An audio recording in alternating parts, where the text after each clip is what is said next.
laugh has been described as a chuckle. Right. The British guy, I know. Yeah, you know, that one British guy. Well, there's a British teenager. If you feel the need to read it, check it out from the library. I don't support your local. A little long. Told the parable. No.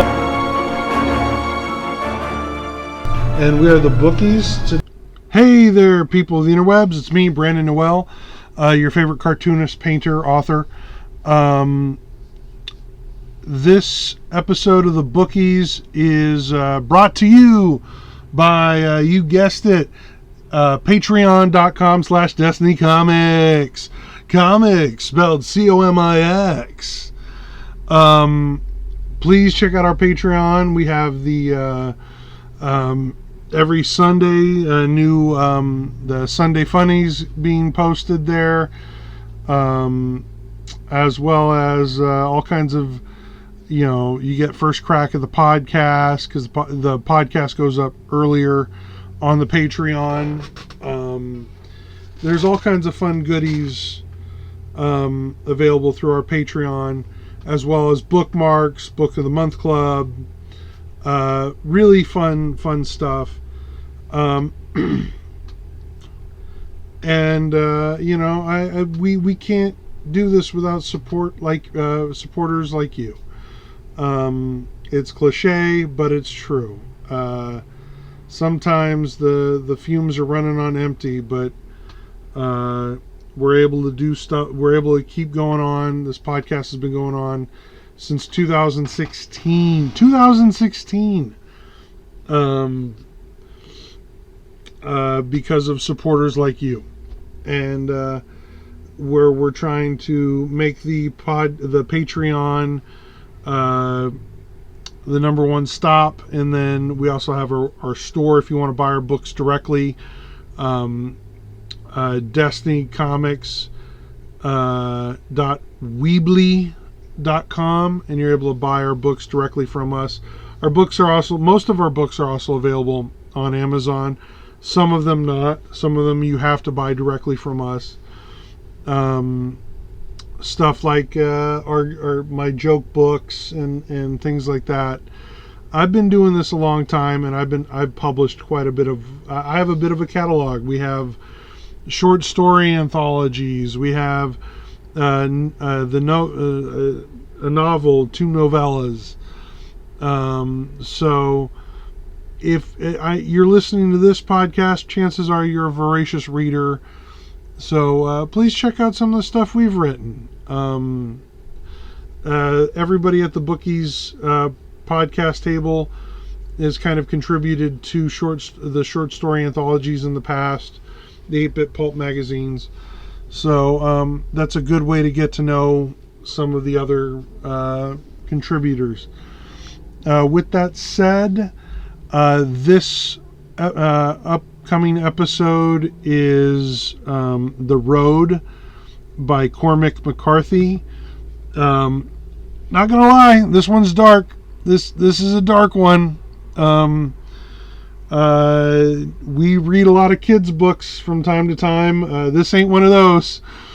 As Gonzo says in the Muppet Christmas Carol, we might come back when it's a little less scary. This one's dark. Even dark for me.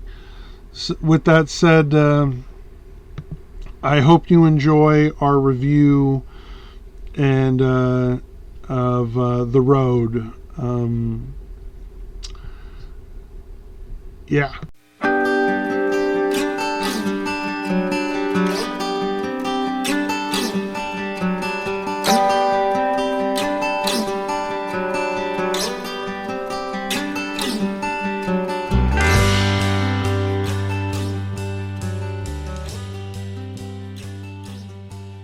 Lestat and Louis, they're looking at Edward, and he says, "What is that?"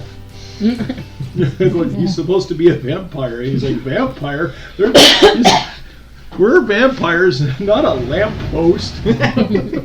Well, they call it shaving off the numbers, or shaving off the where you take your fanfic, and you just rewrite it enough that it can be an original property. And then people are publishing it. And I watched this long video about people. It's something called the Omegaverse, where it's like sexy werewolves or sexy wolves. Is very weird. Okay. And one author was suing another author for, because they're like, it's too close to my pornographic werewolf book. Like, it was insane. Sounds like something Donnie would do. I'm so sorry. I have to take you to court. Your hairy wolf dicks are too similar to my hairy wolf dicks. Yeah, it was just, but it That happened. totally sounds like something Donnie would do. Oh my. I heard a scuttlebutt a while ago that supposedly something like the Divergent series started out as fan fiction for like the Hunger Games. Oh. Something like that. I think the author was just trying to capitalize on the Hunger Games. It could have been. Like, I might be wrong about the series, but like some very popular thing that, you know, took off a little bit was essentially fan fiction. And it wasn't 50 Shades, it was another thing. I do remember. 51 Shades? 51 Shades of Grey. I do remember when I first heard about 50 Shades of Grey being a fan fiction. At first, I was so mad because I was like, I spent years writing fan fiction, and none of my crap took up. You're telling me I could have been a rich, horny soccer mom this whole time?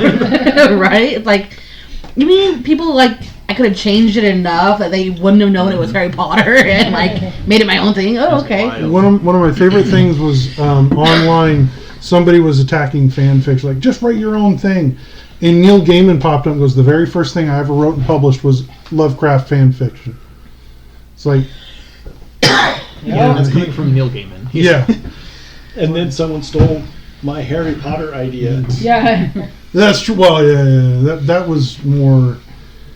Yeah, but he didn't. He's never pursued it legally, and I think it's probably because one company is a subsidiary of the other company. You know, DC Comics is a subsidiary of Warner Brothers. Right. Yeah. Right. All right, so we are the Bookeis, Oh shit, we're doing it. and we're doing it. I will say that it's been started before you said wolf dick, just so you know. So that's on the podcast. Oh, good. I'm glad. That's my legacy, Wolf Dick. I was just sitting here thinking, this is my favorite part, that this is going to be on the podcast. Yay! Gonna talk about Harry Wolf Dick. Okay. Sorry. I did it like 5 times right now. We totally need to start over. This is terrible. No, This keep is it in. staying in. This is all. Well, I know, but I'm going to edit it out, right? Harry Wolf Dick is canon. Sometimes I edit out the preamble, sometimes I don't. Oh my god. This one's staying in. Roll a D20 well. for initiative. Yeah. All right, so One die. we are the Bookeis. I am Brandon Noel. I'm Justin Stallard. I'm Bonnie Stallard. Wayne Abraham. David McFarlane. Luis Lopez. Maylene Noel. We are the Bookeis. This month we are reading The Road by what was the Whatever his author? name is. Cormac McCarthy. McCarthy. Cormac were there. We couldn't find our physical copy this morning. Lewis, this was your book. This is my problem. This is your your problem. Yeah. You Admit want it, everybody's problem. Your fault. to recap Was the not plot? Me. This is not me. There's a road. There's a guy and his son, and it's very dark. The end. Yeah. Basically. Had you read it before? No, It's just one you wanted to read? yeah, I This knew is that why we don't do that, guys. So we don't do that. Okay. Well, okay, half the point of book club is to put a new thing. I know, but remember I'm And then not the allowed other to do half that is when it's a anymore. problem. The original made rule it, which was we don't put anything in there that we know was of Yeah. ill like I No, we wanted to, knew. No 50 Shades of Crap. yeah, we wanted to prevent trolling. Shades of shit. Yeah. Like the original phrasing was you don't put anything in that you knew was of poor quality Yeah. Right. because I wanted to prevent trolling. Or that Not you, that ever happened or in that this you group. knew someone in the group would specifically have a problem with one for one reason or another. Yeah. If you don't know going in ahead of time, then that's a completely different thing, you know. No. I have never put in So yeah, this book was my suggestion. I had known about it for a little while that it was post-apocalyptic, and for the last year and a half or so, I've been on a big post-apocalyptic show and movie kick, and of course we read World War Z a little while ago. That was awesome. That was Yeah. good. And I also knew that it was an award-winning book. I think it won the Pulitzer. It won the won the Pulitzer. Pulitzer. It won the Yeah. Pulitzer in 2006 when it came out. And I I'd heard about Cormac McCarthy as an author for a while. He's now. written a lot of books. Oh yeah, I started one of his books a while ago, and it was hard to get through because of his usage of specific grammatical tropes that are his, like run-on sentences and lack of Punctuation. Yeah, Yeah. it's like his style of writing, but It's Hemingway-esque. yeah, but obviously the guy's a very accomplished writer, so I figured this, seems like it's right up my alley. Let's go ahead and give it a shot. And he does have a new book coming out sometime, I think, later this year. Oh, nice. Okay. And because I did a little research, and people are all like, it's been forever since he's had a new book, and so people are all excited about the new Cormac McCarthy book. They can enjoy that. They can. He's a very Salinger-esque writer. He doesn't do much press. He did one interview with Oprah, and that's all the press he's really done. I had heard that the only reason he did that interview is because another member of his family, I think it was his wife or daughter or something, told him, "It's Oprah, go on the show," and he's like, "Okay." 89. Mm-hmm. So the fact that he's still putting out books is something. Yeah. But yeah, so overall plot of the book. You summed it up pretty well. Survival. That's all it's all about. Yeah, it's the extent that people are willing to go to survive in a post-apocalyptic scenario. It's about a father and a son. I don't think they ever have names in the Nope, book. there's no names. And basically, they are trying to get from somewhere in North America to the coast. I think it's the West Coast, I want to say. And they're on a road. They keep on and, going and south. They're going south. So I'm thinking it's probably and Texas. they made it far enough south where things Because it was were so cold, they were trying to move south. right. That's right. And they made it far right. enough south where It's been over everything a was in month since I read it. Spanish. yeah, So they made it to that's Mexico or Texas, somewhere down there. you know, yeah. somewhere, yeah. Oh, I had him going the other way. They always say south, south, south. Yeah. You're right. I was turned around. Yeah. I'm a bad Boy Scout. It's okay, you're fine. You'll survive the road. I don't think I will. Please don't make us survive it again. All right, so what was your Favorite parts. favorite parts? Or the good No, stuff. just the good stuff The right good now. stuff Just for the right good now. Good stuff. I liked when they found the apocalypse bunker on what I presumed was a farmhouse of some sort. Mm-hmm. And actually, no, before that, the first time that the son drinks a Coke from the vending machine that the father finds because he shoves his whole arm in there's one left, and he gives it to the son, and it's fizzing and bubbling, and the son was born post-apocalyptic event, so he has no idea what Coke is. He's concerned that it's fizzy and dark and bubbling and weird and smells strong, and the father's like, "Drink it, you'll like it," and he's like, "But Papa." And then he likes it, and then they have more Coke later. Mm-hmm. It was one of those nice humanity preserving moments in overwhelming bleakness, which is the entirety of the book. Yes. The idea of sharing a soda with your dad, that's universal. Yeah. So that was one of my favorite parts. It's not a good favorite part, but I liked how protective the father was of the son. In a world where half the people are eating each other, we have these two individuals that are trying to preserve their humanity and be good people, good guys as opposed to the bad guys, right? Right. They're carrying the fire. I liked that.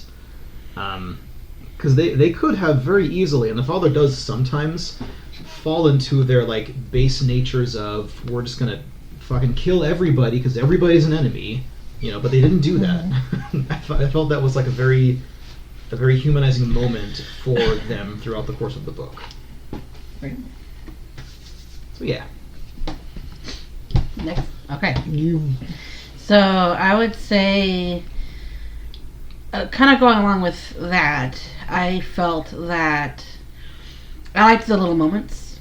Like you said, I like how even though the son was born post-apocalypse or whatever happened, Yeah, tells us what happened. yeah, We'll get there, Ronnie. Just commenting. And he is still like basically telling his dad, like, look, we can't just leave this guy like out here. What was it? The guy that they come across? The old guy. The old guy. They strip him down or whatever. And he's like, Dad, we can't just. Oh, not the bad guy that attacked, that took their stuff. That was way on. That was way later. Okay, yeah. Yeah. That's near the end of the book. Yeah.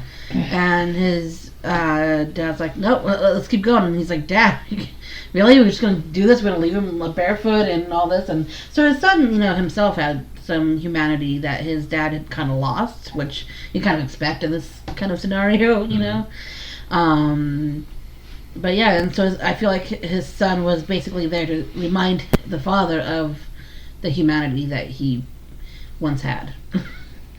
And I did feel like it was fairly well written. Like it wasn't like I feel like he didn't try to use big pretentious words. He just kept his speech very simple. Like if I was telling everyone here about a vacation, oh yeah, then we went here and did this and that, like you're not gonna expect these big like $20,000 words. You know what I mean? He kept it simple, so. And there weren't long Tolkien-esque descriptions. Yeah. No. It wasn't the Screw Tape Diaries Screw tape letters. or whatever. Yeah. That wasn't Tolkien. That was C.S. Lewis. Yeah. Yeah, whatever. Different Heidi-Putty writer. Okay.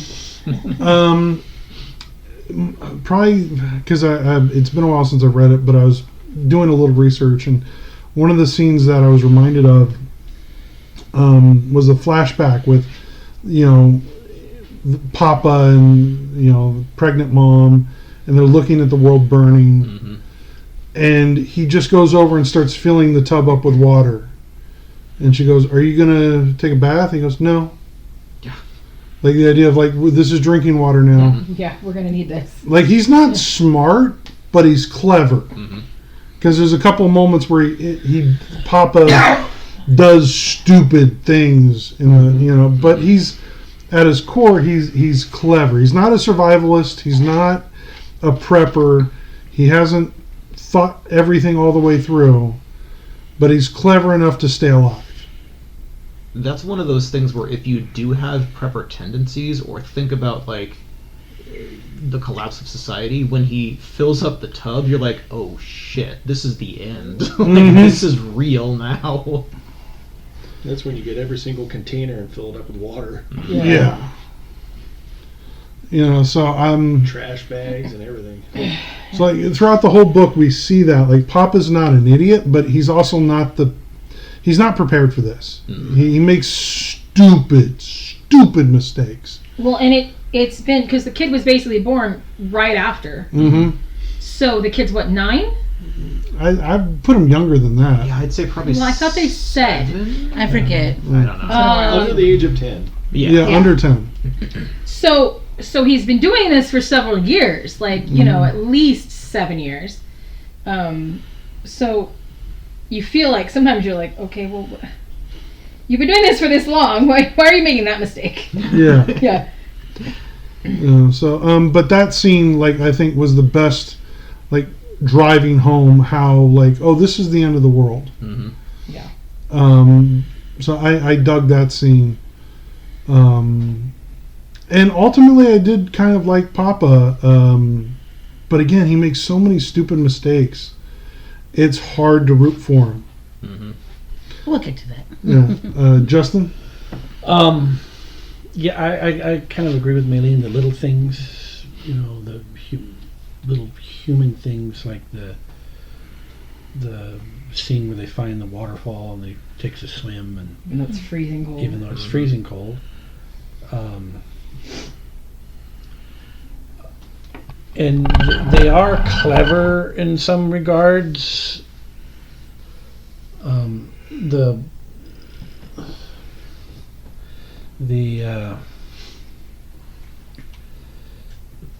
When Papa found the cistern in the old farmhouse, the like underground well, like he had to dig for it, but knew that there might be something there. He shows little. I like the fact that he shows like these little insights, right? Something's like when they found the preppers horde, he was just looking around and he realized something was off about the ground, and he realized that the ground was flexing because it was bomb shelter or whatever. And so I did like those little bitty bits, and there he managed to give some decent build of the characters, I think, where you kind of get to know who the Papa was compared to what he was in that, and he just tried to do the best by his boy that he knew how. So. Bonnie? I liked the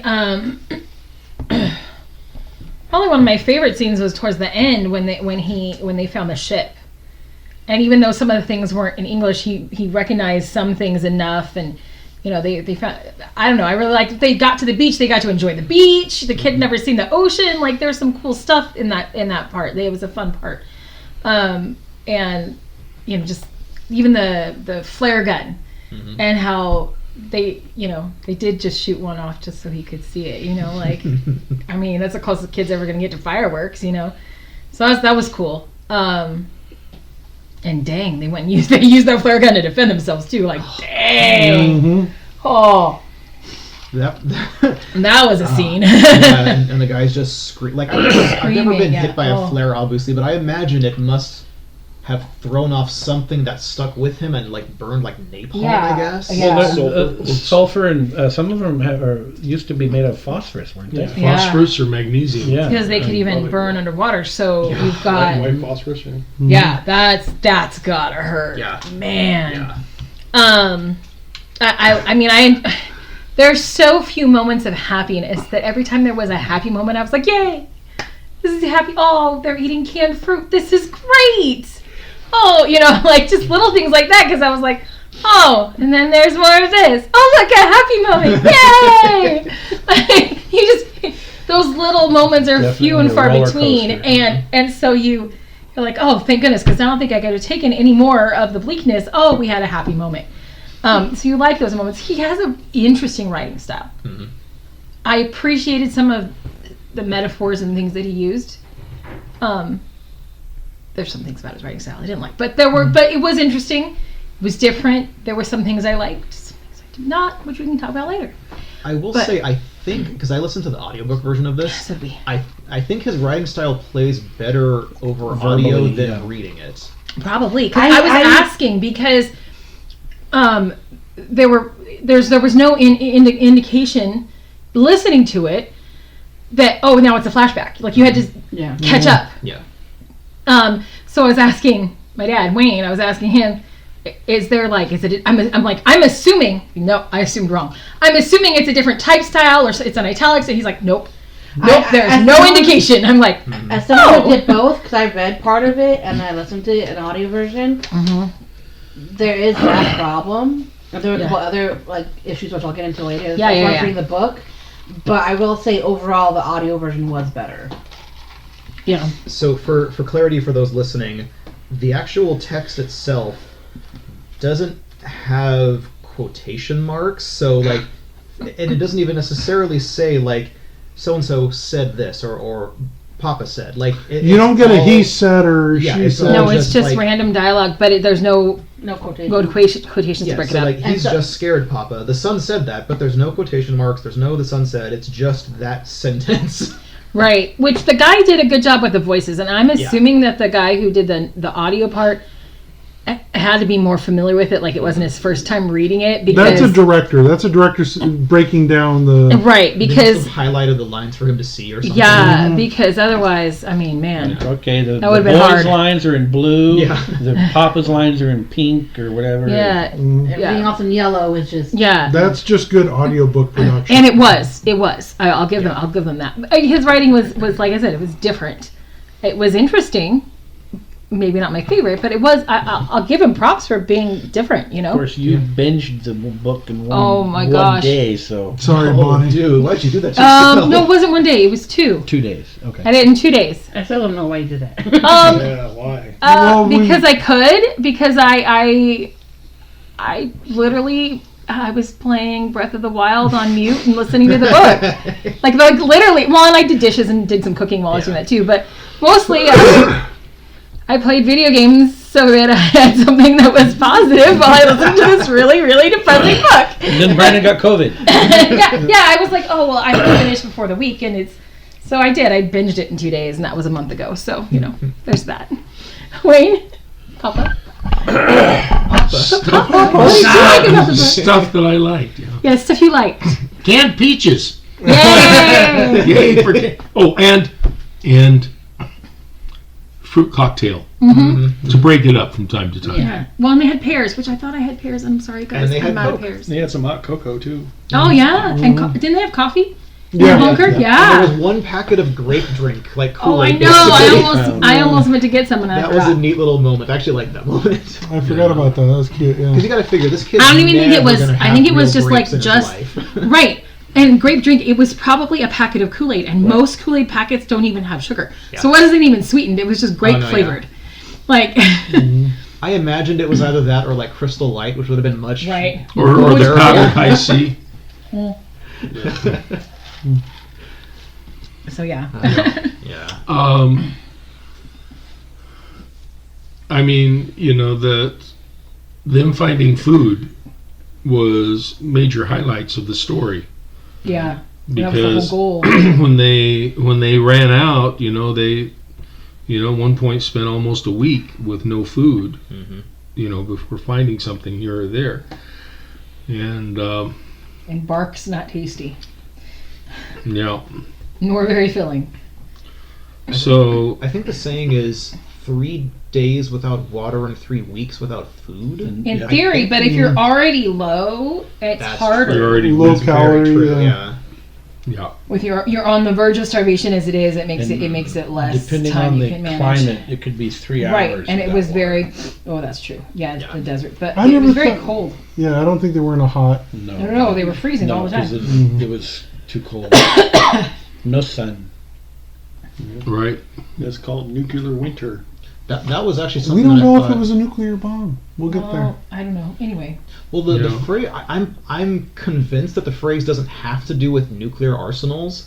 I think it's just some kind of explosive event powerful enough to blot out the sun. Because Yeah. it could be, Obviously, you think of an atom bomb. a mega volcano. Can Yeah, throw that's what ash I in thought. The air. Or simply an asteroid. I thought the mega volcano. I thought because they're always afraid of Yellowstone blowing up. Yeah.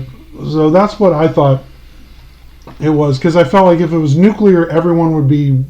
radiation Yeah, burns radiation and things like burns. that. That's what you figure, but there's never nobody has a Geiger counter. There's never mention of nuclear fallout at all, I don't think. No. radiation It or might be anything. No. volcanic. It's just black skies, black Like- everything with ash all over the place. There are no plants. There are no animals. Like in the Road Warrior, we get it. It's gasoline shortage led to the collapse of society. Mhm.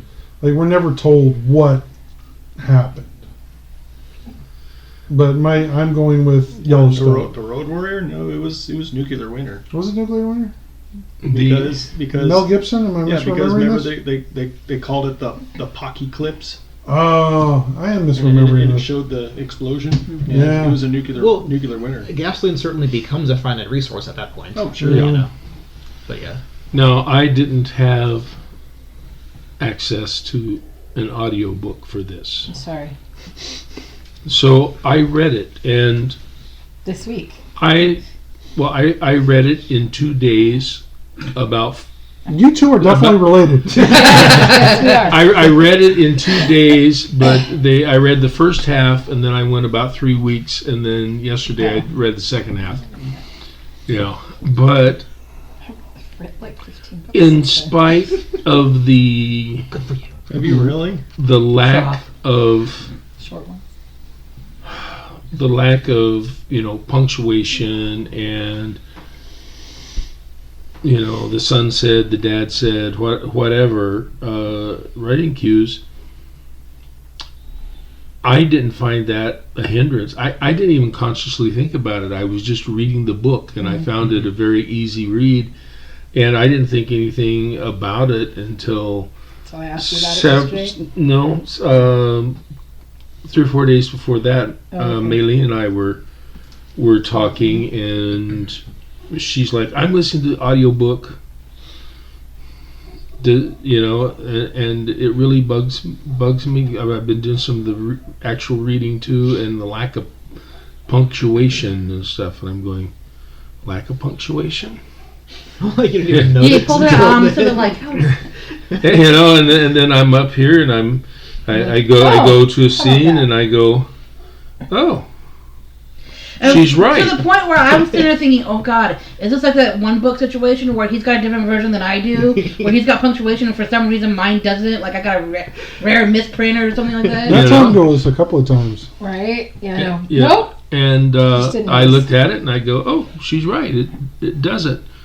I caught that on page 10. Yes, but... But see, for me, it was not something that affected my reading. It didn't hinder my reading and my understanding of the book. I just read it, and I was like, well, maybe you said you had gotten into the poetry of it. There is some poeticness about it, yes. To an extent, this style of writing is almost conversational. Yeah. It was a different style of writing than what I was used to. I didn't have a problem reading it. I was enjoying the style of writing. But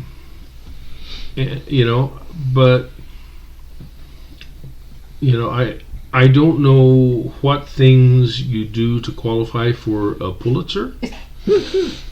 Be Cormac McCarthy. I guess. It won the Pulitzer the year it came out. Yeah, that is 2006. Yeah. Right. What else was printed that year? Was it just a low year? I'm sorry. I don't know what the is required to qualify or anything like that. So I can't say either. Oh well, yeah. It obviously deserved the Pulitzer, or It is a really unique writing style, though. Like there's some really interesting poetry to some of the things he writes. I'll give him that. Absolutely. Well, a lot of award-winning books I've noticed tend to be a lot more heavy in terms of the topic and themes and subject matter, and this certainly is heavy shit. Yes, it is. Yeah. I like the fact that, we knew early on, because the dad was always coughing and there were always blood spots. We knew Dad wasn't going to make it to the end of the book. No, we knew that. So surprisingly, he made it almost all the way to the end of the book. He made it to the ocean. Yeah. That was their goal. And so I'm not sure he expected to get there, honestly. But yeah. The fact that the boy hooked up with a family group at the end was about as positive an ending you could put on the thing. Mm-hmm. Oh, yeah. Yeah. And the book, is bleak. And there's precious little hope in the story at all. And so the book it was a positive ending. I wouldn't necessarily call it a hopeful ending. Mm-hmm. If as the time was passing, some plants were starting to bud and some things like that. But it's been years and there's nothing. And it's just there is no other life on the planet. That's consistent with nuclear winter. And it's obvious that there aren't a lot of people surviving because they haven't run out of oxygen yet, and there's nothing to convert carbon dioxide to oxygen. I hadn't even thought of that. Holy shit. I hadn't thought of that at all. The ocean is dead, so there's no plankton doing conversion. All the plants are dead. There is nothing regenerating the atmosphere. Now I'm even more depressed. That's terrifying. With this book. holy shit, I've always considered nuclear winter as a bad thing specifically because of the, plant life death, thus cows and chickens die, so like prey animals die, and then predator animals die, and people die. Like, I hadn't even thought about the atmosphere itself and oxygen and carbon dioxide and stuff. Holy crap. Yeah. Oh, wow. This is the point where you come out and say this was one giant April Fool's joke. Completely played on us. Okay, The Road beat out for the Pulitzer 2 other books. After This by Alice McDermott. And The Echo Maker by Richard Powers. Never heard of either of them. I've heard of Alice McDermott, the author, but I don't know what she's written. Mm-hmm. But that's what The Road beat out for Pulitzer. Okay. Hopefully they're happier. So, but anyways, that's my few high points. I mean, it was neat when they found the dad said something's off here, and they found that bunker, and it was like an amazing food find, and And they didn't stay to eat it all. I know. it would have been a severe temptation to do that, but then the odds are once you've uncovered it and it's less hidden, then Yes, no, I understood. Oh, I could have hid that well. Right? Put a mattress over it. Are you freaking stupid? Sorry. Yes. Please. We still have to get through the positives. Positives first. go ahead, Dave. David, what did you like about this book? I liked it. What I liked most about it, it was written to be sad. Mm. Yeah. And he did a very good job. He accomplishes his goal. Absolutely. Definitely. And this book wasn't supposed to be nice. Yeah. No, it wasn't. Nope. And he accomplished that. I mean, yes, there's things that I disagree with in this book, but We'll get to those later. oh yeah,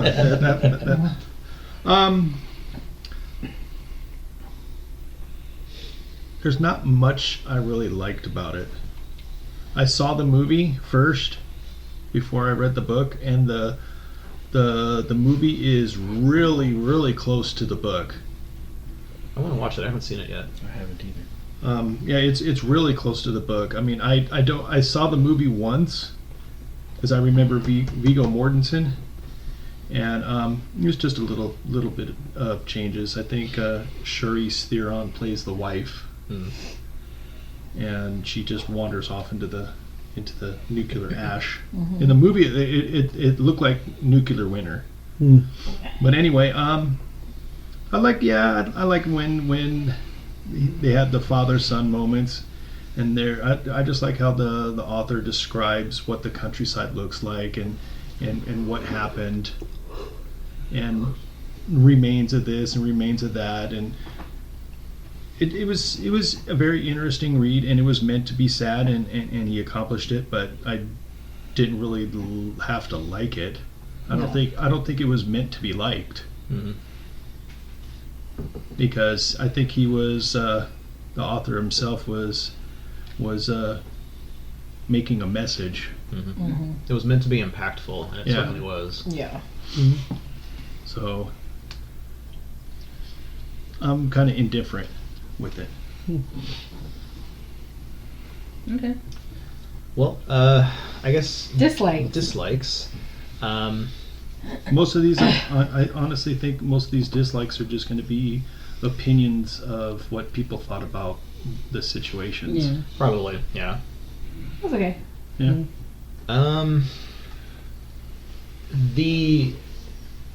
I liked the descriptions of the world in terms of the darkness and bleakness, and how you got a very clear picture of what it was, but with as much description of the world as there was, it kind of ended up looking the same every once in a while. Like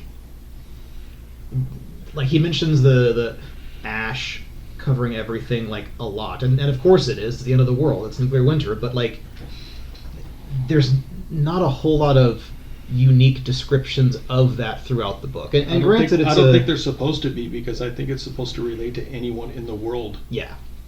To anywhere that whenever this is going to happen, anywhere in the world, It just makes it's certain gonna be the descriptions same. monotonous. Yeah. It's going to be the same.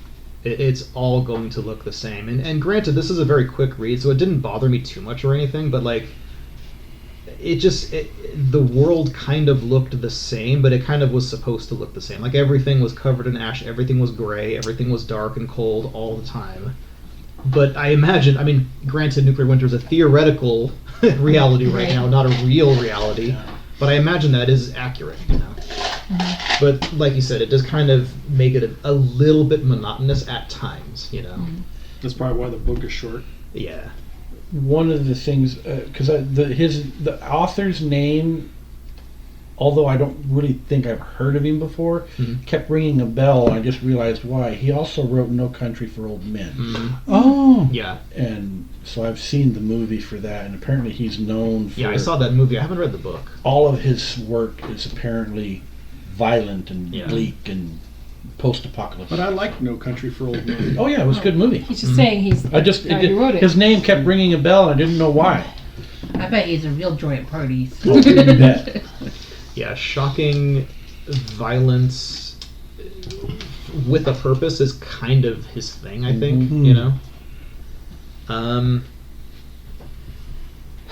Yeah, the darkness, the bleakness, like I said, it wasn't like a bad thing. I didn't hate it or anything, but it did kind of wear on me after a while.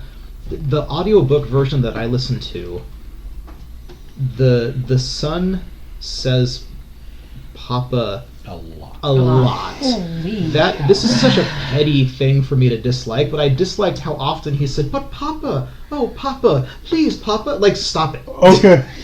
And I don't, it could be just the way the guy said it too. It could be. Papa. It It's like, could be. oh. It just it Louis, it annoyed me. I don't know. when we were in bed just before we go to sleep, I go, "Papa, am I gonna die, Throat punch. Papa?" That's why he got throat punch. I had some. Please shut up. Yeah. One time I think I told him I want a divorce. Please stop it.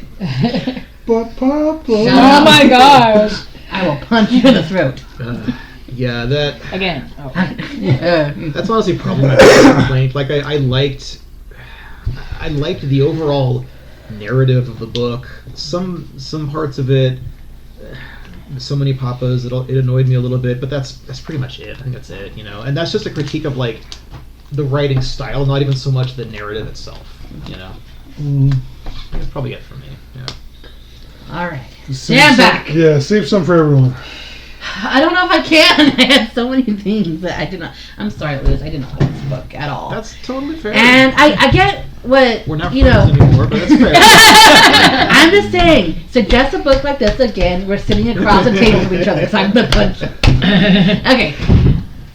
I get that it's supposed to be bleak. I totally get that. You know, it's a thing. And if I can appreciate that is what makes some of the books that he writes really good, right? I get it. It's just not my style, so that is not even going to be like an issue for me as far as the bleakness, because I can just chalk that up to not being my kind of book, right? Right. So that I don't even count that as a negative per se, because this way, you know, I could say, hey, people who like this kind of book, cool, you know, that's great. But one of the smaller things that bothered me was the punctuation when reading the book. Oh yeah. It totally messed me up anytime, especially when he started the sentence, like the quotations, or what would be in quotations in the middle of a paragraph. Yeah. Because I'd be reading it, and all of a sudden, like, wait, that would jar me out of the story. Like, wait, oh, okay, someone's talking now. The fact that there were no names, it's like, okay, I have to take into context, okay, the kid's talking now, okay, now you know, whatever. And then, but my main issue with this story, aside from the bleakness, is that nothing happens. They walk, they eat when they can, they sleep. They walk, they eat when they can, they sleep. And they run from cannibals. And they run from cannibals, but like that's You just described Lord of the Rings. That's why I've never read Lord of the Rings. There's also fighting in Lord of the Rings. Oh, There is sorry. a lot of action. The second book, Two Towers, is almost all war. I know. I was making I've also Yes, never it's read Also, Lord of the Bug's Rings. Life. Yeah. Yeah. Right. Come to eat, they leave. It's just they come to eat, they leave. Right, exactly. It's like, oh my gosh, like I halfway through this book, I'm like concerned, like And I think because the few things that happen are so few and far between, I kind of forgot that most of them happened. Like, because the rest of the book is just Bleak walking, oh, Papa, are we going to die? No, son, we're not going to die. Papa, are you going to die? No, son. Oh, but Papa. It's like, oh my God, please. Like, I was begging my head. Like, I was listening to the audiobook at one point, and on my way to and from work, and I had to turn it off. I'm like, I'm going to fall asleep. Like, oh my God. That's dangerous to drive. Either that or throwing my phone out the window because the kid's saying, but Papa. It's like, oh my God. And you work with kids too. But the thing is, none of them. But Brandon. But the thing is, this kid was annoying. You know? Yeah, never mind. I'm so glad that the thing that you hated the most about the book is not the bleak subject matter, but the boringness of it. The absolute boringness of. Boringness. They went from point A to point B. Papa! Again. Papa! Like, Papa was said 70 times. Right? It's like, oh my goodness. Like, no, 70 times on one page. Okay? And it's like, oh, so that was just. It was so mind-numbing to me, and it was. And here I thought your main problem was the baby eating scene. No, it was just the boringness of it. They didn't eat it. Yes. Yeah, they did. I completely forgot. I blacked that out. Thank you. They were going to. No, they ate the baby. They cooked it, but then they left. I thought they didn't actually eat it. They ate the innards. Oh, okay. Yeah, I blocked that out. Thank you. You know, I had forgotten about that scene as well. Thank you. Thanks. And, Welcome to being my friend. Everybody turn around so I could. Oh my goodness. And so that was my main issue with it. Would that be called sharecropping? Wow. Someone throat punch David, please. I'm not close enough. Anyway. Wow. And, you know, when listening to the audio version, I also had that problem of not being able to tell when it was a flashback. And, how far back was this flashback from going on before I realized. Right? Yeah, you had to really, like, what? Oh, flashback. Those were my main issues. And, you know, to the point where I almost had the same reaction Wayne did with Maze Runner, where it's like, when he said, why is this a New York Times bestseller? I was like, oh my God. Like, that was kind of like that reaction to finishing the book. When it ended, I'm like, that was my favorite part, the end. Yay! Yay, I'm alone again! Oh, wait. That's fine. You know, I can say my record's going strong. Finish every book we made, you know. But yeah, so those are my main issues, and I'll leave it at that. Oh yeah. If you want me to relate and root for your characters, pardon the French, but give them a fucking name. Right? Papa and boy. Yeah, they're boy, not mostly. fully developed characters. They don't have any names. I can't relate to, like, this is a choice the author made that I felt was stupid. How am I supposed to root for these characters when they're not even rooting for themselves? Right? Like, Papa, I want to die. I want you to die too. If you're not going to fight, if you don't have that, I'm coming out swinging, it's the end of the world, I'm going to come out swinging, I don't care. I don't have any reason to root for you as a character. Like, I get your back's up against the wall. I get that this is bleak and the world is ending, but you got to show me you have something worth saving. You got to show me you got something worth fighting for. The only thing he had worth fighting for was keeping his son alive as long as he possibly could. Yeah, and the kids wanted to die too. Well, Papa, I want to be with Mom. The thing to keep in mind about that, I think this is an interesting concept in terms of like backstories and motivations. The father knows what the world had been like, and he knows that the world was once a good place. The son only knows bleakness, and he has no hope of what it could be. I feel like because of that, his sense of fighting for the world that could be just simply wasn't there, because he has no idea what the world that could be was. All he knows is Ash. Well, That's it. Have you guys seen The Last of Us? Yeah. No. The Last of Us, the video game and the TV show, they both cite this as a source. The creators of the video game cite The Road as a source. It's very similar in plot, except with more zombies instead of cannibals. So more people eaters instead of the people eaters. Yeah. But the kid in The Last of Us is older and has a personality. Yeah, that's true. And has you might not like the kid, you might hate the kid, but the kid is as a character. There's something there. Mm-hmm. There's by making the kid 16 versus 8, you now have a personality to okay, I root for Ellie and Joel because I know who they are. They have names. They're actual characters. Whereas Papa and Son are archetypes, and they're bad at archetypes. I don't care if they live or survive.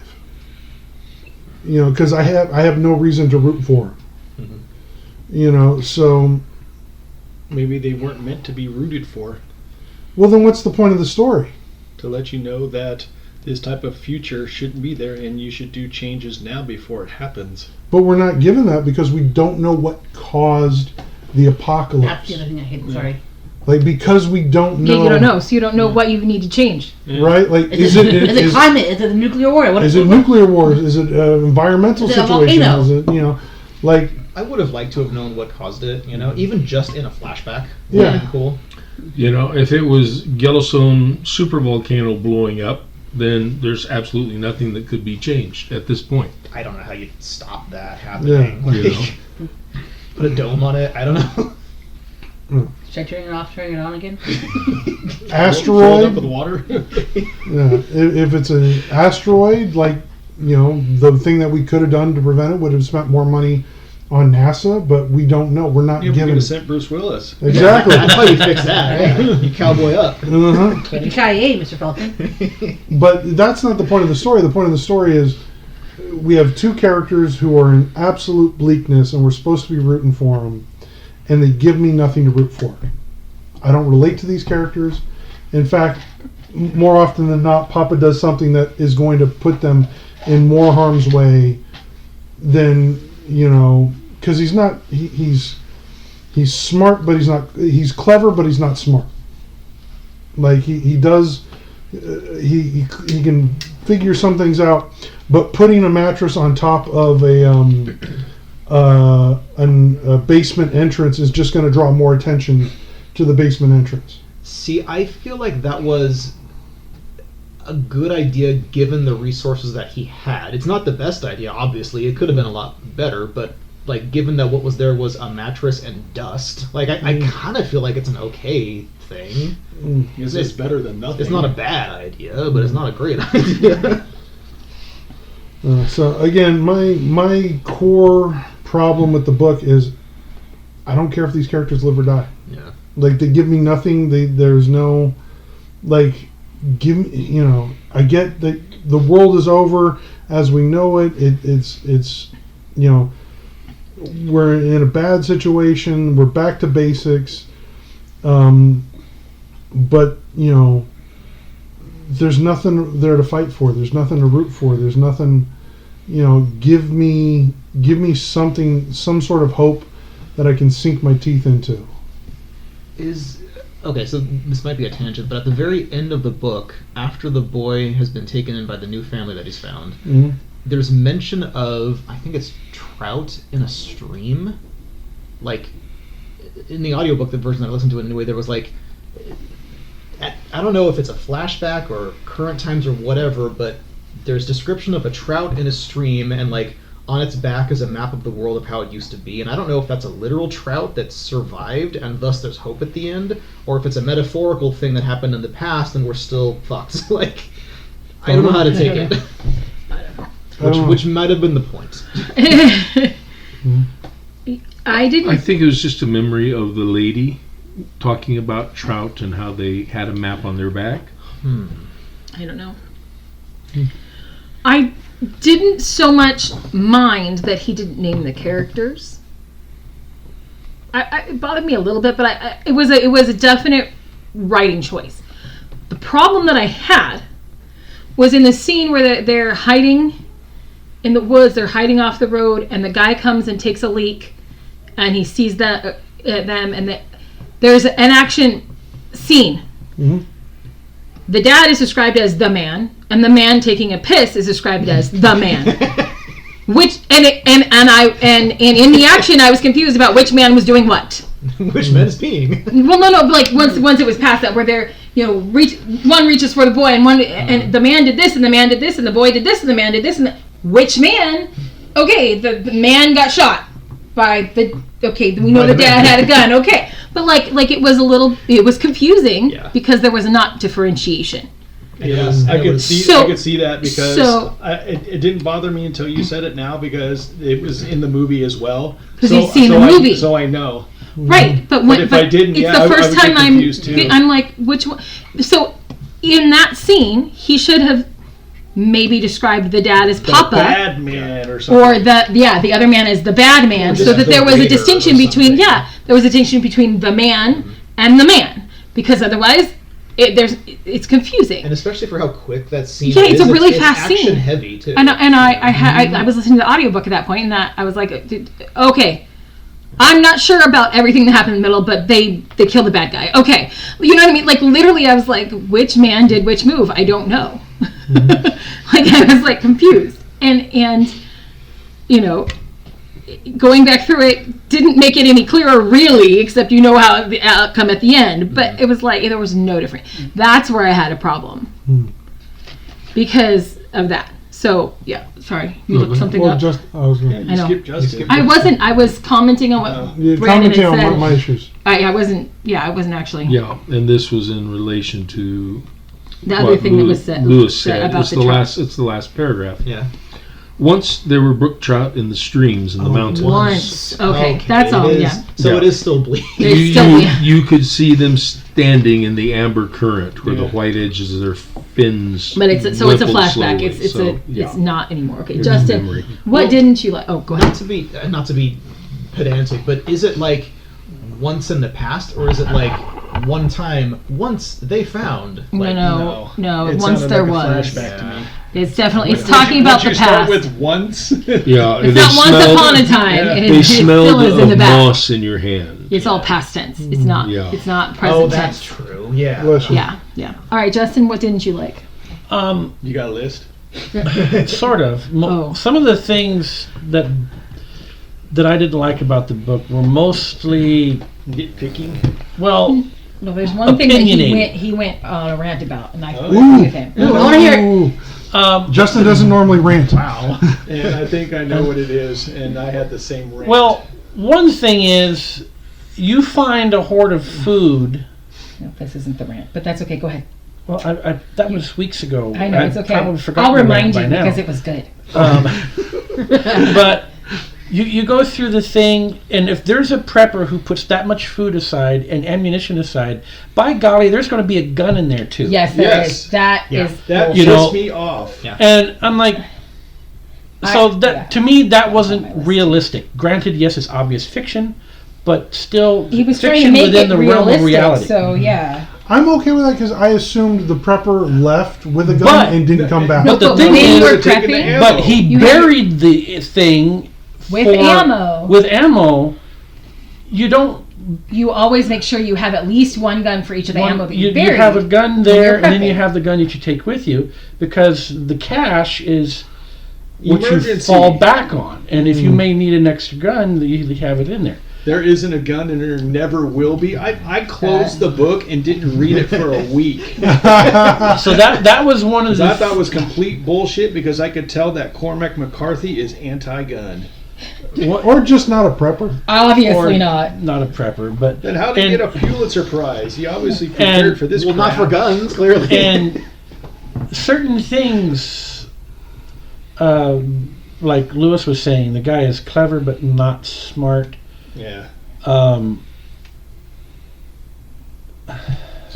The boy, and he's if the boy was born post-apocalypse, he doesn't know anything else. you grow up around With all these dangers. You are going to grow up at an accelerated rate. Oh yeah, Mentally. he was young too long. Yeah, And even if you kept him sheltered, that boy, when I say shut up, is going to be quiet because he knows he's going to die if he doesn't. And Go, rant. the Papa thing.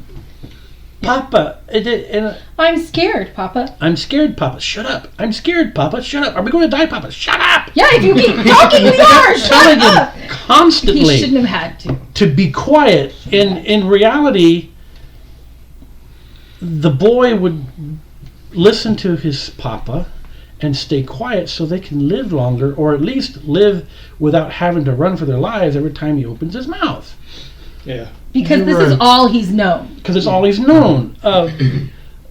Because I know my grandfather, when he grew up during the Depression, at 6 years old, his mother would give him a .22 rifle and say, bring in a few handful of bullets, and say, go out and bring home some squirrels for dinner. And Grandpa, at 6 years old, would go out and shoot half a dozen squirrels and bring them home for dinner. Because he grew up like that, he was more mature And able to do that. This kid Knew nothing. knew nothing about survival. I don't care if they lived in one spot for 5 years before they left onto the road, he would still know something. I need no to shut bleep up. You know, but that just bugged me to no end. I hadn't even started reading it, and he went off for at least half an hour about this boy, and I'm like, oh, I'm gonna love this book. He's He like, took lessons from Brandon. Mom, I want to be with Mama. I want to die. I want to. Yeah. That's the one that irked me the most. You know. The other thing about that is, given how much the boy didn't do survival very well, Yeah. the father was also extremely patient about it. Yeah. You know? Yeah. Like almost unrealistically patient. Right. Yeah. No one's that patient. I mean, Well, and the thing is that he seemed like he was impatient Yeah. in how he reacted. So Yeah. you're like, And okay, other this is times, not. and other times, like the scene where they're breaking into the cellar where the prisoners were, Mm-hmm. and in certain forgot about that situations, Oh, I hate that scene. if something is freaking the kid out that much, kids have they tend to sense things that adults can't, because adults are Sometimes. desensitized. Yeah. Right. You know. Yeah. And Because their innocence is still intact. Yeah. you know, and Which, if the for all the problems they've gone through, the boy still is you know, innocent. listen to the boy's gut. Something's not right. You should leave. Right. You know. So at the same time, it's like shut the boy up, but at the same time, listen to the boy. It's Right, but the boy also needed to not go. There should have been more. If he's that scared, he should be shaking, pissing himself, and whimpering really quietly, but still managing to keep quiet because he knows. You know what I mean? Yeah. That's where you should have been at, not. No. Shut up. Exactly. That was the one scene where, because in that moment he That drops scene was the drops lighter. the lighter. Yeah. That's the one time I was like, okay, I'll give you that one. Yeah. This is like, all right, you've screwed up, but it's like, nah, I don't know if I would have held the lighter too. Yeah. I really don't remember that scene all that well. You blocked it out like the baby eating scene. Yeah. Mhm. Probably. But It has been over a month since I read this. So. now, granted, I know if they, for the sake of the story's sake, they kept moving on, but Even if they've been moving on for the whole you find of the child's a life. cache of food like that. Yes. I would have found some way, somehow, to hole up, stay, because a hoard like that, It's pure solid gold. it's solid You know? gold. You can live for two people for years. Yeah. On that, And we're given to understand that bunker, I think it, I forget the as well. It would have been for like 6 people, I want to Yeah, say. it was a large bunker, so there 2 were like people could more have. than 2 beds at least. Yeah. He's not an idiot with tools, so he could have taken apart the door and just kind of made a better, less. He could have made it, instead of just putting a mattress over it, he could have made it a little Less bit obvious. less obvious. Mm-hmm. Yeah. Bonnie, your turn. Okay, things that I didn't like. That people haven't already said. Sorry. No. It's okay because We're I trying totally to agree leave with it you on for that. I know. everybody. Yeah, but you had to say that because I heard your rant before I even started the book. I totally agree with him, by the way. Like, and I work with children. Like there are times when you're gonna have a panic attack, but generally those aren't loud either. Yeah. You know, you have a hard time breathing. This is not. Yes, kids cry, and they do, and sometimes it's just too much. But that's when the dad, who has lived, that's when he says, okay, you comfort the child when they're crying as long as it's safe enough to do so. Yeah. And otherwise you say, I know you're scared, but you have to be quiet so we can move on. And the kid listens, and they whimper silently. Yeah, enough said on that.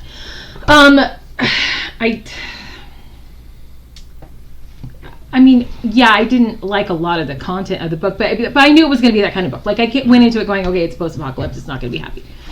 And it wasn't. And he did very well making it not happy.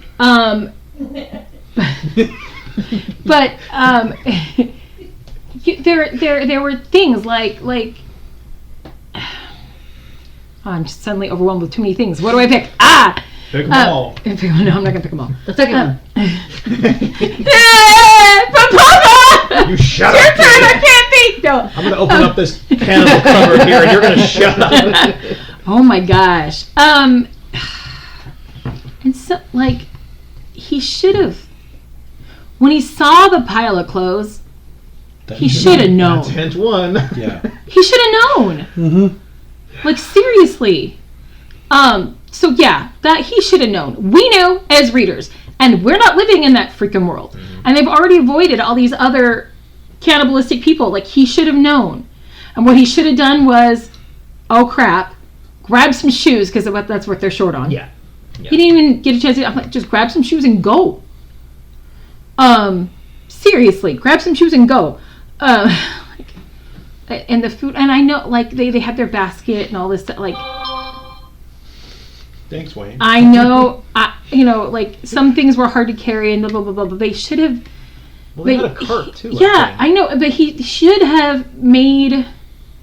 You put some wheelbarrow wheels on that shopping cart. Yeah, there are things you can do, or my prepper brain would have tried to utilize anything I could see, and he didn't. right. And he did with some things like plastic sheeting for keeping off rain, or Yeah. using it to wrap themselves. There were some things he did, but other things I'm like, you could have turned it into a sledge. I mean, yeah, there's ruts in the road, but you could have done something where you could have just pulled it along or whatever. Made something work. All that stuff. I mean, and when they ran out of the fuel for the stove, no. Just no. Just no. It would have It happened. stinks. He had checked. Yes, they would have smelled it. Yeah. They would have smelled it. And he checked it every other time. So I called bullshit on that. That should have lasted a lot longer. And he clearly knew how to use it, how to shut it off. Right. And that would have been the first thing he would have taught his son to check for, so that wouldn't happen. It's okay, I'm using this, I'm doing that, this is what I'm doing. And he didn't do a lot of that. It was just, he just did stuff and then gave the boy stuff. And he'd tell him about the food, it's safe. But it wasn't like he was teaching him the survival skills. He just had to watch his dad and somehow know. I would have been, while I'm doing it, okay, so this is this, and this does this, and this. The whole time you're teaching, so he can do it too. If you're injured, maybe he needs to get hot water for you, whatever. And there was none of that. And given the boy's None of that. relative innocence, that speaks to a kind of curiosity that he really would have learned. He would have learned all And that he would have shit. asked. Yeah. I mean, the kid doesn't know when to shut up. Why is he asking 10 million questions instead of just going, but Papa, but how did you do that? How did you know that? Yeah. He should have been hearing more stories of before. I'm not saying that they didn't do that. I just felt like there should have We're at not least been shown. some of that. Yes. Yeah. There should have been some of that. There In your- wasn't. That in was your lacking. head canon, you can add that to make him a better father, but we're not shown that. No, but that should have been part of it. It should have Don't really make been. the reader make your characters better for I you. don't. It's not my job. That's the writer's job, and he missed out on some things. You Missed know. out on some things. Okay, David. I know you have a long list, and I'm trying to not list everything because there are things you need to be able to share. But I'm just saying, like that. That should have been part of it. Nobody's covered anything that Not just keeping the boy alive, but teaching the boy how to help himself. Because the dad knows he's sick. He knows he's not going to live forever. He's trying to keep the boy alive for as long as he can, so the boy has a better chance of making it on his own. Why is he not also, while he's doing that, teaching him these skills? Because he's busy teaching the boy how to kill himself if he gets captured. Right? Oh my God! Yeah. He teaches him that. He knows how to use a gun. He knows how how to to put blow it his in his mouth and blow out his own brains. But he doesn't know how to check to make sure that the fuel can isn't leaking on their awesome portable cooking whole kitchen, basically. Priorities, like a Bonnie. portable Coleman stove. I know. And Priority. Also, did it seem like they only grabbed 2 fuel cans from that bunker? Right, and I thought There must have been 20 in yeah, there, no, probably. yeah, it was, yeah. If the goal was we can't stay here because it's getting too cold. They could have stayed in there in that bunker and they could have survived the winter. Yes. And given what I imagine the fuel can must have been size-wise, you could easily put 5 of those in the cart, you know? Yeah. Yeah, they should have been able to survive if there. they were working off of white gas, it's generally sold in gallon cans, Okay. Yeah, but still. as but- opposed to but- butane. That's stove. but the thing he was using was a butane stove. It wasn't it was a a gas stove.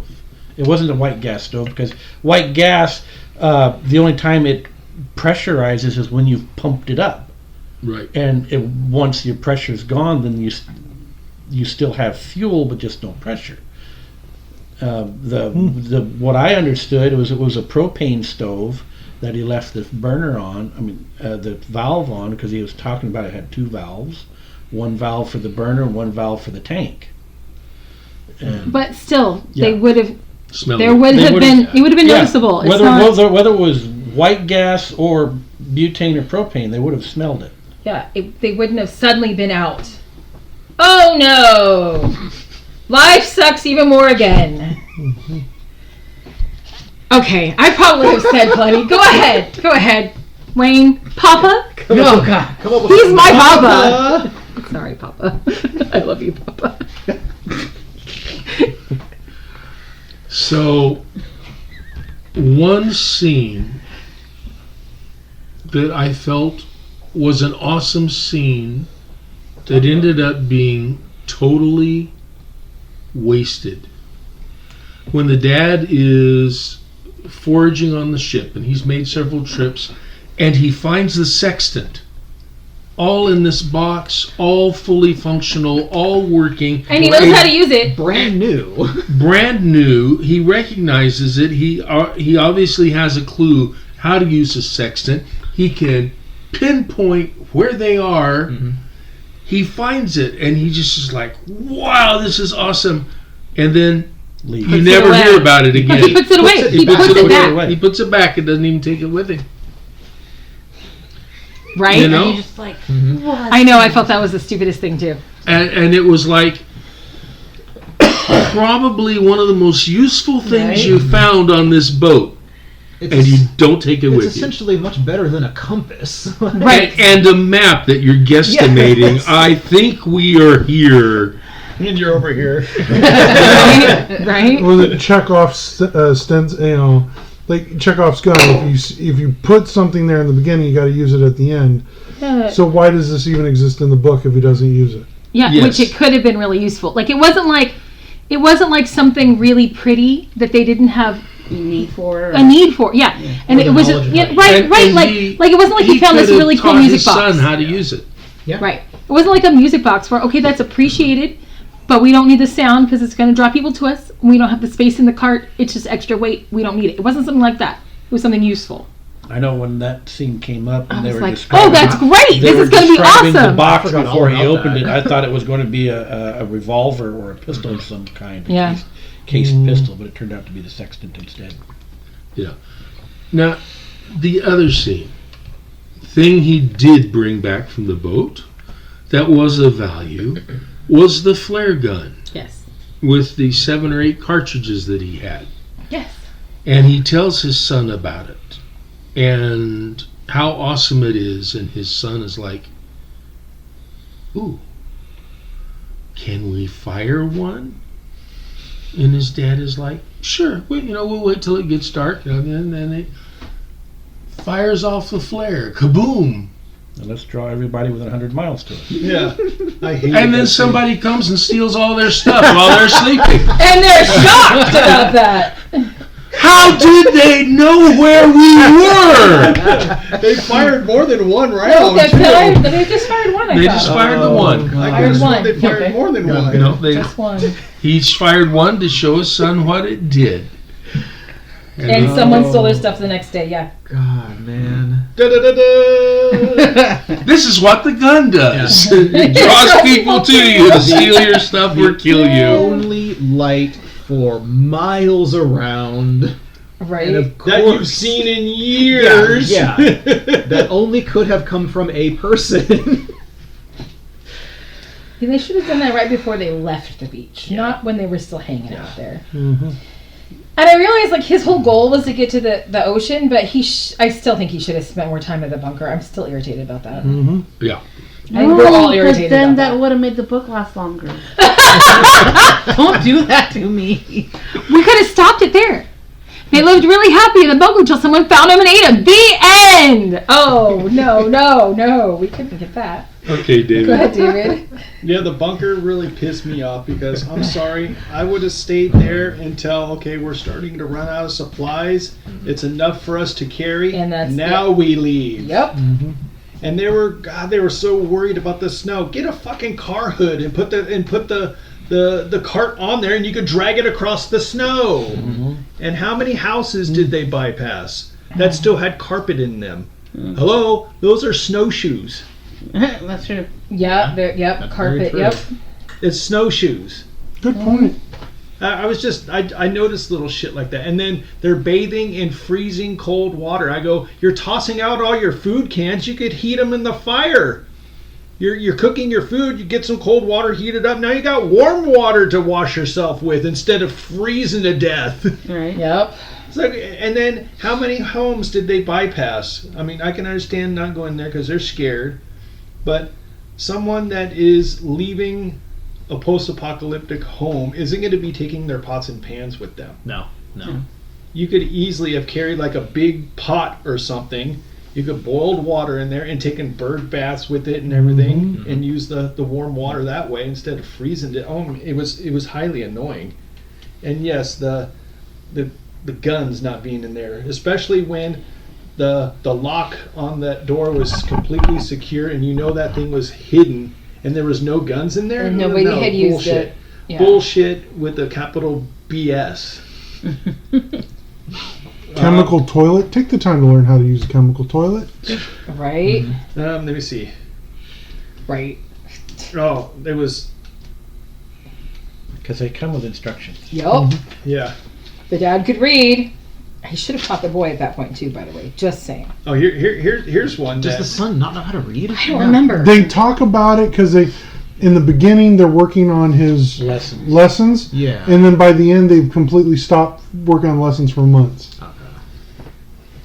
Should have been teaching him. Here's one that kind of like made me go, what the fuck? When they found the people in the house. Mhm. The people that were being eaten? No, inside the basement. They're Yeah. locked in the basement. Yeah, they were food. Yep. That was the larder. They had the people that were capturing those people had like a little complex little guard system with the rope and the bell. How come there was no one there when the man and the kid showed up? No, they weren't there. They were outside I know, hunting. but why? Yeah, there should have been one. There person should have been there. someone there. Yeah. Someone there. Why Yeah. would you? We're Why gonna would you assume- leave your food source unattended? There was only like 3 of them, though, wasn't it, or was it 4? There was 3. Well, we're going to assume one of them was in the bathroom. Was it the same kid? Yeah, It was No, it but wasn't still, the same group. as they the- would No. have As the guys never that have peed? left No, their food different group. source Okay. unattended. No, they wouldn't have. Because They would have been caught at that house, and they the would guy have been that thrown was in the peeing basement with. was And- part of a traveling And group. here's the other thing. That's right. Here's the other thing. Had they, let's say for some reason they had to leave it unattended because there was an emergency or something and blah blah blah. What I don't know. They wouldn't have taken But- their whole group. But there was only a few of them. There was only like 4 of them. But here's the thing. You realize, oh crap, we've just opened the cannibal's larder, and they're gonna, and then you realize they're coming back. Open it. Leave it open. Let those people run and be Well, the they- distraction, and you get away. They were chained. They weren't all chained up though. I thought they were all chained up. I thought they weren't. Doesn't matter. They were locked in. Why chain them when they're locked in? 'Cause- well, I don't remember if I in my memory they weren't chained up. So I would have let them loose to be a distraction. So you can sneak away. They can go chase down the people who are having a hard time moving anyway. But there's a whole group of them they got to chase down. Mhm. You know, I mean, you're going to leave them to die anyway. Well, maybe some of them will get away, but you get a chance to get away because there's a big ass distraction. Like, you know, oh no, there goes our food. Yep. Yeah. Yeah, shooting the flare gun. I thought, what are you doing, you idiot? But the one thing that I thought was like I'm like scratching my head was, after going through the whole book with the pistol being so important, I don't see the boy just forgetting about it at the beach. Yes. Right? Oh yeah. Yeah. That's the What one the thing that hell? the father has drilled into this kid's head. Yeah. Keep the gun. Keep the gun. Oh, I forgot it! I just went, oh my god, I think I want to forget this book. It was just, oh man, yeah. Well, yeah. I just went, wow. Yeah. hmm I So, think, Louis, are you glad you read the book? Well, I'm glad we had this conversation. I know, me too, actually. This is Better or worse you than know a what? Maze Runner? You know what was more fun than reading the book?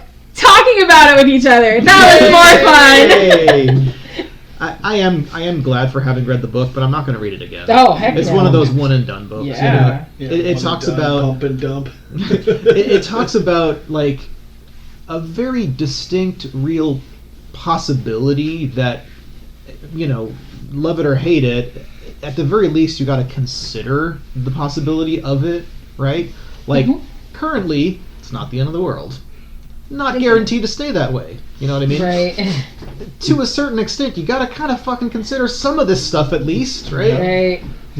Even with that, I think I would read The Maze Runner again, but not this one. Well, Wow. the Maze Runner is fun. Stuff happens Stuff there. happens there. They don't just walk from one point. It isn't as dreary or boring. That's true. It isn't as well written, though. That's Even though this is a really interesting writing style and really different and debatably horrible or unique, depending on how you want to look at it. Well, Maze Runner was more poorly written. I'll give you that. Yeah. Final thoughts? Well, before we get final thoughts, I want, because the one thing I was waiting to get brought up, nobody brought up. Okay. You know, we're carrying the fire. What the hell is that supposed to mean? I forgot about that. See, in the interview with Oprah, McCarthy says the fire is kindness. We are never fucking shown that in this book. No. We are never shown that. Never. That was my understanding of that phrase, is that it I mean, obviously it's not something literal. It But meant we're the good guys, but Yeah. there was it was essentially them trying to hold on to their humanity via easily digestible phrase. But at times, the father really drops the fire a lot. Yeah. Big time. He's gonna die anyway. We'll have less food. Yeah, I don't know. Like, it should have been more impactful and had a bigger role in the overall story. The best part is when he meets the new family and he goes, "Do you carry the fire?" And they don't know what he's talking And about. the guy goes, "You say creepy shit sometimes." It's like, that's the best part. He's like, "Oh, you're a kid with issues." You're a little fucked up, aren't you? You know what? We're all a little fucked up. Welcome home, son. Call you Billy. What's your name? I don't know. I was never given one. My name is Boy. Right? My name's Shut Up.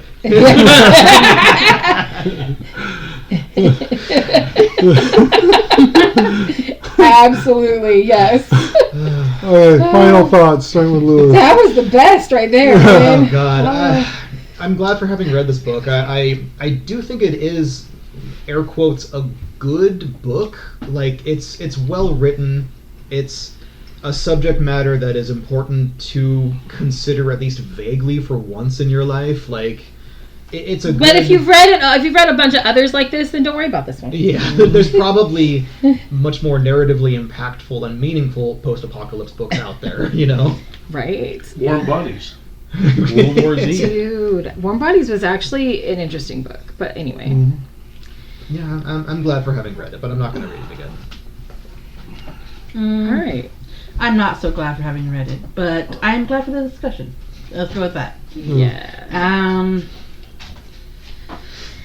I guess there's really not much more to say. I mean, everyone's pretty much said it. Like, written wise, pretty good, just not for me. And definitely, if I'm gonna go in for that bleak fiction post-apocalypse, there are other books that I think did it better. But David, you said that the movie followed the book like really closely. Yeah, it was really close. Just watch the movie. It sounds more interesting. Yeah, and it only take you 2 hours instead of 2 days to read the book. That's my final thoughts. I kind of went out of order, but that's a redemptive quality for the book that it's such a quick read. okay, I'll give it that. The movie's shorter. Yeah, the movie's shorter. Although now that I've read the book, I have no need to watch the movie. read it. Well, Viggo Mortensen, maybe he Oh, I like this book. You know, I like who Viggo. knows? I'll admit that I like Viggo. He's good. No, I think I've said everything I can say. Justin, final thoughts? I kind of skipped and He's said just mine. shrugging. So, He's just shrugging, listeners. It's Papa, great. do you have any final thoughts? You know, normally I say this book is worth the read. I'm not sure on this one. All right. David, Now that I've seen the movie and read the book, you're the only one of us who's seen the movie too, I think. you guys did? No, we've never seen the movie. Yeah, I've seen the movie. I saw the movie before reading the book, and I'd have to say that I like the movie better. And like I said, it's really, really close. There's some little minor differences, but it's not really gonna matter. So I'd say if you are interested in this, just watch the movie. It'd be much quicker. That's a rare recommendation. We don't usually say just watch the movie. Yeah, this is a book club, and we're telling you to watch the movie. Yeah. I will say I think it's kind of funny. I was noticing, looking at the time on our recording, doing the positives. By the time we got to Justin doing the positives, it was only at like 15 minutes. Yeah. And then now, after all the the rest of everyone and all the negatives, we're at almost like an hour and a half. We normally go about an hour and a half per episode, but normally it's 50-50. Yeah, no. It's definitely There's not much. 25-75. So or 30-70, something out like of a 10 rating, I'd probably give the book like a 6. Wow, I wouldn't put that high. Yeah, I wouldn't go that high. No, just because I know the author was meant for this to be a dark movie or dark book, and he accomplished that. He did accomplish what he was going for. But the grammar and the punctuation, I'm there was no chapters. The whole thing was Yeah. it wasn't all one Yeah. big chapter. Yeah. all one big train of thought with side trails, bunny That's trails. my final thought. Watch the movie, skip the book. T.S. Eliot-esque, no punctuation. I had to read Walden in high school. That was more boring, but this was, close. Oh man, I hated reading that. Well, this is one thing that I will say This was more interesting. that I loved by a lot. about book club is it does get you to try stuff out of your normal. Yeah, oh, absolutely. Yeah. I'm not saying, it's not like, I don't feel like it was time wasted, Yeah, no. but it wasn't like, I don't necessarily want to go out and read his next book. I will No. say I'm sorry, but that's no. the best thing is even a book that like I absolutely don't like you said, it's not time wasted. I can at least say, now I know. Now I know I might not be into this author. Now I know this particular that book. little bit the wiser. Yeah, and so may not be my favorite topic or Yeah. favorite style. or if I talk to somebody who does like Cormac McCarthy, I could be like, oh yeah, I read The Road, didn't like it. What did you think of it? Yeah. I never would have read that Western. Yeah. Comstock Love. Yeah. Comes on, Oh, but yeah, for that real. really did blow me away. So Yeah. I will say, like, book club. Yeah, I've told I have Brandon- enjoyed, yeah. I told Brendan before, because Westerns aren't really my thing either, but I really liked Comstock Love, and that took me Right. by surprise. Like, oh my god, I'm glad now that I read Yeah. it, because it's like... But we liked that Conan book, which I probably Yeah, wouldn't have necessarily exactly, and picked up. Or Because- a Princess of Mars, I think. Oh, Yeah. I love me some John Carter. because when as a reader or whatever you talk, whenever you talk about an interest, you kind of put yourself in a box as to like what Oh, you yeah. like and what you don't like, and I would never read that because that's this kind of genre, and I don't like that genre, and then you end up missing out on maybe a couple gems that Right. okay, maybe it's not your normal read, But yeah, it for sure. it Yeah, was like good. I had wanted to read McCarthy for a while, and this book in particular I knew was an award winner, but it was, outside of book club, it was nowhere near my to-be-read pile, right? So who wants to draw from the box? Well, Lewis, it was Lewis his, hasn't been here for quite some and it's time. Lewis's book. Yeah, it's Lewis' So book. it's Let's let Lewis's him draw from the Well, if he box. draws another one of his books, he's putting Goes it back back in there. Let's see what I it don't even is. remember what I put You in. can't I look. can't look. They're all I folded. can't. I literally can't look. This is the Twistrose Key by Tone Almhiel. I think that's correct. It looks Swedish. Yeah, it's north. Where? It's Yeah. your suggestion. It's my suggestion. It was not originally written in English. Can you tell by the authors? I have read this though. okay. I found it several years back at the Dollar Tree and really enjoyed it. Is it better than Maze Runner? Yes, or I wouldn't have suggested it. It's asking. sort of a fantasy. It's a little more young adult, but it was interesting. I liked it. It That was would be a different. refreshing change. Yeah.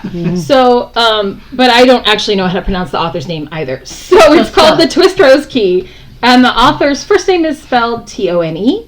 Last name is ALMHJELL. I'm not. It's Swedish or something like that. It's very Norse, It's probably Tony Amyel. something like that. But anyway, that's our next book. All right. Cool. We are the Bookies. Bye. Bye. Have a good one, whether you read this or not. Dad, you read this one too, didn't you? Okay, there you have it. That was our in-depth review of The Road by Cormac McCarthy. Next up is The Twistrose Key by Tone. God, I'm gonna have a hard time pronouncing this last name.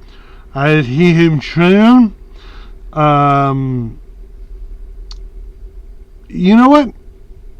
I was pretty hard on this book, but after sitting with it for a while, and it's a fun book, especially after The Road. We get talking animals. We get alternate.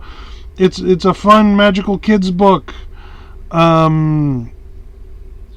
Yay! Fun has returned to the land of the Bookies after such dark affair.